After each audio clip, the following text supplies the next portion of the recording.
Ito nga yung karugtong nakaraang post ko na video. Pagkatapos nga magluto ng Ate May na sopas, sumunod naman to si Ate Tina. Nagluto nga lang siya ng pasta para nga sa spaghetti. Spaghetti para kay Kuya Vanny. Char. At ito nga habang nakasalang nga yung pasta para sa spaghetti, ginayak na nga ni Ate Tina tong susunod na lulutuin. At ito nga tatlong alimango na to ang lalaban talaga ay ayaw talagang patinag. At ito nga sinalang na nga ng Ate Tina tong hipon. Nilagyan niya nga lang to ng konting asin at konting tubig. Maghihintay nga lang tayo maging orange yan tapos okay na nga yan. Ang sabi nga sa akin ng Ate Tina dyan malalaman mo nga daw luto na yung hipon kapag nag-letter C na nga siya. O diba at may natutunan na naman nga ako sa ate. Ate yan, ilang minuto nga lang nag-orange na nga lahat to. At ito nga okay na nga yung hipon. After nga ng hipon sinalang na nga rin tong mga nanlalaban na alimango. Ay kapag nasipit ka nga nitong mga to ay tiyak na mamimilipit ka sa sakit. Charlies. Babalik nga tayo dito sa video. Itong mga alimango na to nanlalaban pa nga din. Ay lulutuin na lang nanlalaban pa. At ito nga papakuluan nga lang to sa tubig tapos nilagyan nga lang ng konting asin nila ate. Katulad nga din dito sa hipon hihintayin nga lang mag-orange tapos mawala nga yung tubig. Tignan nyo nakakaramdam na nga ng init tong mga to kaya paunahan makaangat. At ayan para hindi nga sila manlaban tinakpan ko na nga. Kasi naman bakit ang sarap nyo. At ito nga ilang minuto nga lang nawalan na nga sila ng buhay. Ang sarap talaga ng seafood kapag fresh na fresh. Habang nga nakasalang tong alimango bababa nga ako kasi nga may kulang na rekado para sa lulutuin. Bibili nga lang ako ng panulak tapos yung ilalagay nga sa pangluto. Dito nga lang ako bibili sa may baba ng kondo. Mabuti na nga lang at hindi na nga ako lalayo at may tindahan nga dito sa loob ng kondo. Dito nga lang yan sa may malapit sa pinaglalaruan nila Ate Kaka. O diba katabi nga lang. Mabuti na nga lang din at kumpleto nga to sila ate. Bumili nga ako dito ng Royal tsaka Sprite. Para na nga lang din mapasarap nga yung kain namin. At iyan tamang video pa nga rin ako. Aakyat na nga lang naka-video pa din.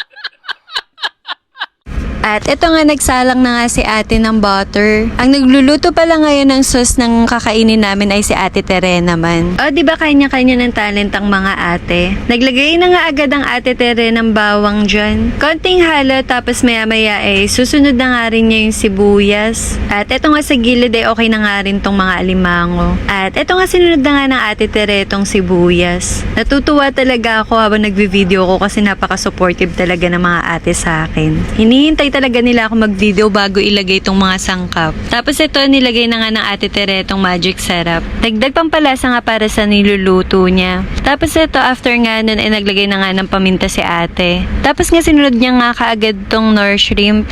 Konting halo, tapos ilalagay niya na nga din tong Sprite. Ay nako, habang nagvo-voice record na naman ako, natatakam ulit ako dito sa niluluto nila ate. Kailan kaya mauulit to? Char! At ito nga naglagay si ate dyan ng asukal, pampabalance nga ng lasa. Pagkatapos nga niyan, naglagay din si ate dyan ng cornstarch. Nilagay niya nga muna sa baso, tapos tinunaw niya nga doon. Para nga maging malapot nga itong sauce. Konti nga lang nilagay ni ate dyan para nga hindi masyadong malapot. Kasunod nga niyan, naglagay si ate ng paprika. Para nga may konting anghang nga tong niluto ng ate. Ay, tiyak nagaganahan talaga kami kumain nito. Taob talaga ang kaldero. At ito nga mukhang okay na nga itong sauce kaya naman handa na ngang ilagay dito sa mga crab.